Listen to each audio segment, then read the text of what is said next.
Once upon a time, in a peaceful village nestled between rolling green hills and sparkling blue rivers, there lived a kind-hearted girl named Lily. Lily loved exploring nature, and her favorite place in the whole world was her grandmother's garden. This garden wasn't just any garden, it was a magical garden that thrived on good deeds. Every evening, Lily's grandmother, Granny Rose, would sit by the fireplace and tell Lily stories about the magic hidden within the garden. According to Granny Rose, every time someone did a good deed, the garden would bloom with even more vibrant flowers, and the fruits and vegetables would grow bigger and sweeter. One sunny morning, Lily decided she wanted to see the magic for herself. She asked Granny Rose, "What kind of good deeds can I do to help the garden grow?"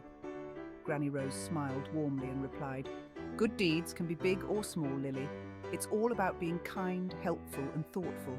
Why don't you start by helping someone in need or doing something nice without being asked?" Excited by the idea, Lily set off on her adventure.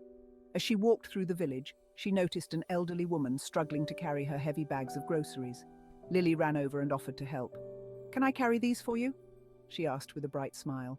The elderly woman, Mrs. Green, gratefully accepted Lily's help. Together, they walked to Mrs. Green's house, chatting along the way. When they arrived, Mrs. Green thanked Lily and gave her a delicious homemade cookie as a token of appreciation. Feeling happy about her good deed, Lily skipped back to Granny Rose's garden. To her amazement, a cluster of bright, golden sunflowers had sprung up where there had been only green leaves before. Inspired by the blooming sunflowers, Lily decided to continue her quest for good deeds.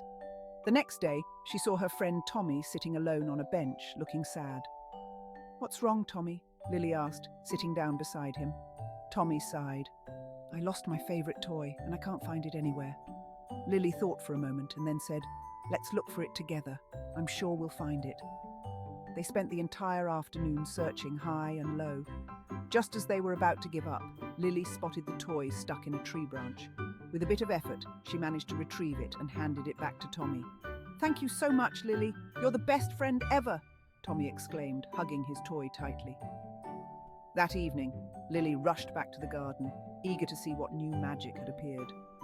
This time, a row of juicy red strawberries had ripened, ready to be picked. Lily couldn't believe her eyes. Every good deed she did seemed to make the garden even more beautiful. Days turned into weeks, and Lily continued to do good deeds wherever she went. She helped her neighbours, took care of stray animals, and even organised a village clean-up day. Each time, the garden responded with more vibrant flowers, delicious fruits, and lush vegetables. One day, Granny Rose called Lily over and said, "Lily, my dear, you've done so many wonderful things. But the true magic of the garden lies in the joy and kindness you've spread throughout the village. The garden is a reflection of your heart." Lily hugged her grandmother and said, "I want to keep doing good deeds, Granny. I want to make the world a better place." Granny Rose smiled proudly. "That's the spirit, Lily. Remember, even the smallest act of kindness can make a big difference." As the years went by, Lily's reputation as a kind and helpful girl grew. The villagers admired her and often joined her in her efforts to make the village a happier place. The magic garden flourished, becoming a symbol of the goodness and generosity within the community. One evening, as the sun set and the stars began to twinkle in the sky, Granny Rose gathered all the villagers in the garden. She told them the story of how the garden's magic was fueled by good deeds and how Lily's kindness had brought so much beauty and happiness to their lives. "Lily has shown us that we all have the power to make the world a better place," Granny Rose said. "Let's continue to spread kindness and watch our village and our hearts grow even more beautiful." The villagers cheered and promised to carry on Lily's legacy of kindness. From that day forward, the garden remained a place of wonder and magic, thriving on the good deeds of everyone who visited. And so, Lily's story reminds us all that kindness, no matter how small, can create a ripple effect of joy and beauty in the world. As you drift off to sleep tonight, think about the good deeds you can do tomorrow. Remember, You have the power to make a difference, just like Lily. Sweet dreams, little one, and may your heart always be filled with kindness and love.